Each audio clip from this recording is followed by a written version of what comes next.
नमस्कार दोस्तों, आज का जो हमारा लेक्चर है उसमें हम प्रॉपर्टीज़ पढ़ने वाले हैं। जैसे हमने पिछले लेक्चर्स में सर्वसमीकाएं पढ़ी है, वैसे ही सर्वसमीकाओं से जुड़ा हुआ ही अगला टॉपिक है प्रॉपर्टीज़। प्रॉपर्टीज़ का मतलब होता है परगुण या विशेषताएं। तो हमारे जो डिफरेंशियल ऑपरेटर है, ग्रेडियंट है, डाइवर्जेंस है, कर्ल है, ये जो संकारक है, ये आपस में मिल जाए तो कुछ विशेष चीज़ें और बनाते हैं, कुछ परगुण और दर्शाते हैं, कुछ नई चीज़ें और दर्शाते हैं। तो ये जो नई चीज़ें हैं ये प्रॉपर्टीज़ कहलाती है। ठीक है ना। कई बार आपने देखा होगा ये वाला केमिकल जब मिल जाता है तो एक ज़बरदस्त चीज़ होती है। कलर पिंक हो जाता है, कलर येलो हो जाता है ना। देखते हैं ना आप कि सोडियम को पानी के साथ मिला देते हैं तो वो जलने लग जाता है।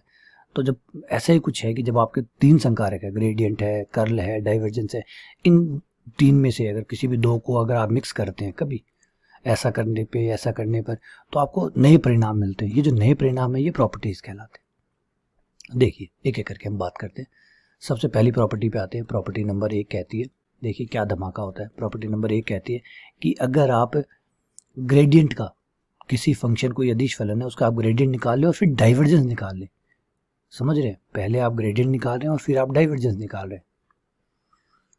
डाइवर्जेंस ऑफ ग्रेडियंट फाई मतलब पहले फाई एक अदिश फलन है उसका ग्रेडियंट निकाला और ग्रेडियंट का डाइवर्जेंस निकाला। अगर आपने ऐसा किया तो ऐसा करने पर ये बराबर होगा डेल्टा स्क्वायर फाई। भैया डेल्टा स्क्वायर कौन है वो भी बता देते हैं। जैसे डेल्टा होता है वैसे ही डेल्टा स्क्वायर होता है। डेल्टा स्क्वायर एक अदिश संकारक है जिसका मतलब होता है एक्स के साथ दो बार अवकलन, इसमें कोई आई जे के नहीं आते। एक्स के साथ दो बार, वाई के साथ दो बार और जेड के साथ दो बार अवकलन, इसे कहते हैं हमारे यहाँ डेल्टा स्क्वायर। तो वो कह रहा है कि जब आप ग्रेडियंट का डाइवर्जेंस निकालेंगे तो आपको ये मिलेगा। आइए प्रूफ कर देते हैं इसको। प्रूफ करना बहुत ही आसान है, सिर्फ ग्रेडियंट फाई आपको निकालना है। ग्रेडियंट फाई यानी डेल फाई, और डेल फाई यानी I del phi over del x plus J cap del phi over del Y plus के cap del phi over del Z. ये आपका डेल फाई आ गया। अब आपको डाइवर्जेंस निकालना है। अगला स्टेप है डाइवर्जेंस का। लीजिए डाइवर्जेंस निकाल लेते हैं। डाइवर्जेंस ऑफ ग्रेडियंट फाई जिसका मतलब है del dot del phi. Divergence यानी डेल डॉट, ग्रेडियंट यानी del phi, del dot del phi. तो डेल हमारा होता है I del over del x plus J del over del Y plus K del over del Z dot del phi. ये तो हमने del रख दिया, ठीक है। अब हम डेल फाई रखने जा रहे हैं। डेल फाई है I cap del phi over del X, I cap del phi over del x plus J cap del phi over del Y plus के cap del phi over del Y. अब यहाँ पे divergence है। Divergence में आपको पता ही है कि आई से आई का अवकलन होता है, जे से जे का होता है, के से के का होता है। तो आई का अवकलन करेगा, जे बाई जे का करेगा और के बाई के का अवकलन करेगा। तो ऐसा करने पर क्या बनेगा? ऐसा करने पर ये बनेगा डेल ओवर डेल एक्स अवकलन करेगा किसका करेगा? डेल ओवर डेल एक्स अवकलन करेगा del phi over del x का। सही कह रहा हूँ? एकदम सही कह रहा हूँ। Plus del over del y अवकलन करेगा किसका करेगा? Del over del y, del phi over del y का करेगा, del phi over del y का अवकलन करेगा। सही है। फिर उसके बाद होगा डेल ओवर डेल जेड अवकलन करेगा किसका करेगा? डेल ओवर डेल जेड अवकलन करेगा del phi over del z का। ये देखिए मैंने गलती से लिख दिया यहाँ पे, मैं करेक्ट कर रहा हूँ उसको, आप भी करेक्ट कर लीजिएगा। ये del phi over del z है, डेल जेड है, ठीक कर लीजिएगा। और अब सही है, आ जाइए, सब सही है। यहाँ आ जाएगा del phi over del z. अब सबके एक एक बार अवकलन हो ही रखे हैं, एक एक बार और हो जाएंगे तो दो बार हो जाएंगे। तो ये जाएगा del square phi over del x square, del square phi over del y square, del square phi over del z square. अब इसी का नाम भाई डेल स्क्वायर फाई है। इसी को डेल स्क्वायर फाई कहते हैं। क्यों कहते हैं? क्योंकि देखिए सबके दो बार अवकलन है, एक्स के दो बार अवकलन है, वाई के दो बार अवकलन है और जेड के साथ दो बार अवकलन है। तो इसको चाहें तो आप ऐसे भी लिख सकते हैं del square upon del x square phi को एक साथ बाहर लिख सकते हैं, del square upon del y square, del square upon del z square, और फाई जो है वो एक साथ बाहर आ जाएगा। आप ऐसा भी कर सकते हैं, तो ये डेल स्क्वायर फाई बन गया। तो ये हमारा है प्रॉपर्टी नंबर 1। आइए आगे बढ़ते हैं प्रॉपर्टी नंबर 2 पे। प्रॉपर्टी नंबर 2 ज़बरदस्त है, 2 और 3 दोनों ही ज़बरदस्त प्रॉपर्टीज़ है। देखिए बड़ी प्यारी प्रॉपर्टीज़ है। वो कहते हैं किसी भी ग्रेडियंट का डाइवर्जेंस आप निकाल लीजिए, ठीक है, लेकिन किसी ग्रेडियंट का अगर आपने कर्ल निकाल लिया, ग्रेडियंट लेने के बाद अगर कर्ल निकाल लिया तो 0 आएगा। कोई फर्क नहीं पड़ता कि फलन कौन था, कोई भी फलन हो, ग्रेडियंट का अगर कर्ल निकाला तो विनाश ही विनाश होगा। कर्ल वो भी किसका, ग्रेडियंट का।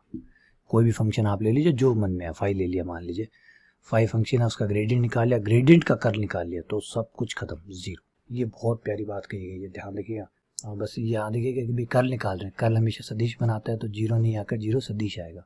तो थोड़ा ये याद रखिएगा कब अदिश आता है, कब सदिश आता है। डॉट, अब जैसे ये थी डॉट गुणा हो रहा था, डाइवर्जेंस है वो डॉट गुणा होता है, डॉट गुणा होता है तो अदिश ही बनेगा। कर्ल है मतलब क्रॉस गुणा है, क्रॉस गुणा है तो सदिश बनेगा। तो बस 0 में भी याद रखिएगा, 0 भी एक अदिश 0 होता है और एक सदिश 0 होता है। वैसे ये नहीं कि आपने 0 0 लिख दिया तो कोई फर्क नहीं पड़ेगा, लेकिन जो एग्जामिनर चेक कर रहा होता है वो जब ये देखता है कि भाई एक बच्चे ने बराबर में 0 लिखा हुआ है, एक 0 पे सदिश का चिन्ह लगा रहा है, तो उसे समझ में आता है कि बच्चा समझदार है, उसे पता लग रहा है कि ये 0 और वो 0 में फ़र्क तो है ना, समझ रहे हैं, उसे पता लग रहा है। जैसे 12 सुबह की भी बजते हैं, दिन में भी बजते हैं, 12 रात में भी बजते हैं, लेकिन दोनों 12 में फ़र्क है ना। तो वैसे भी इन्हीं 0 में भी फ़र्क है, दोनों है 0 ही, लेकिन दोनों 0 अलग अलग है।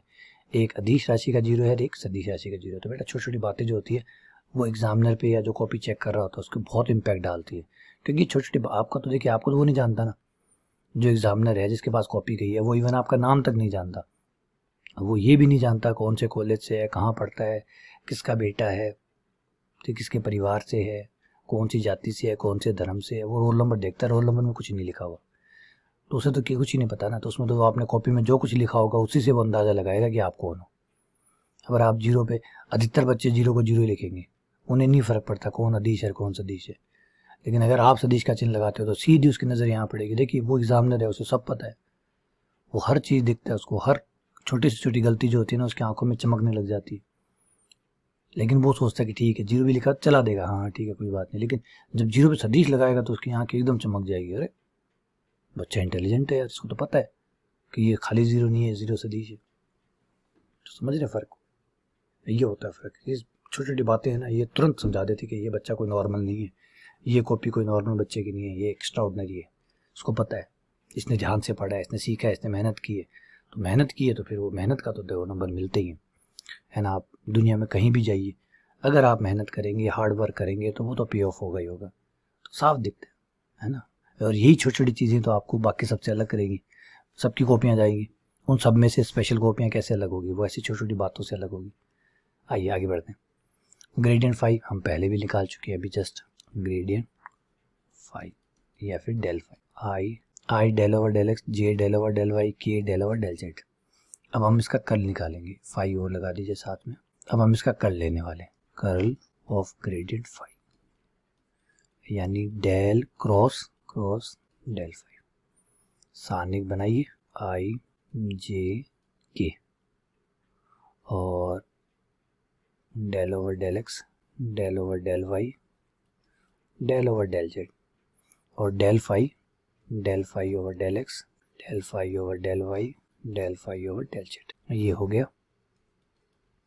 सारणिक का विस्तार कीजिए, ये इसका अवकलन करेगा और ये इसका करेगा, तो ये हो जाएगा del square phi over del y और डेल जेड, माइनस ये करेगा del square phi del z minus j cap करेंगे तो ये इसको करेगा del square phi over del x del z, minus ये इसका करेगा del square phi over del z del x, plus के cap del square phi over del x del y, minus del square phi over del y del x.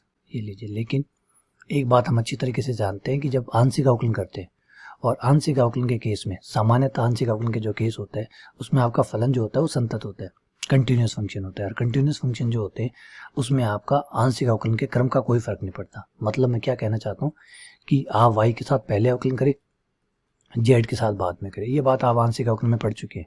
या Z के साथ पहले कर रहे हैं, वाई के साथ बाद में कर रहे हैं, तो इससे कोई फर्क नहीं पड़ेगा, ये सेम रिजल्ट बना रहेगा।